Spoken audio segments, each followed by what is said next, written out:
நான் தான் மஹதி, நான் தான் மஹதி என்று கிளம்பியவர்கள் இந்த உம்மத்தில் நூற்றுக்கணக்கான பேர்.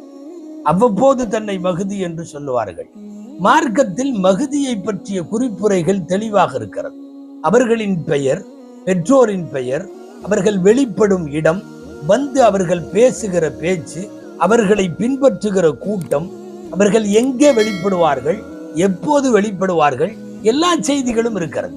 அவ்வாறு இருக்க பூமியின் எங்காவது ஒரு ஓரப்பகுதியில் உட்கார்ந்து கொண்டு நானும் மஹதிதான் அல்லது மஹதியாக வருவதற்கான அறிகுறிகள் தெரிகிறது, வாய்ப்புகள் தெரிகிறது என்று ஆன்மீக ரீதியாய் ஒரு போலி பிம்பத்தை, முட்டாள்களாக இருக்கிற தன்னை பின்பற்றுகிற அந்த அறியாமை, அந்த அறிவில்லாத மக்களிடம் தன்னை மேம்படுத்தி கொள்ள பல பேர் எடுத்த முயற்சிகள் இந்த மண்ணில் இன்றைக்கு வரையும் தொடர்கிறது. மஹதி என்பது தெளிவான வரையறைகளோடு இந்த மார்க்கத்தில்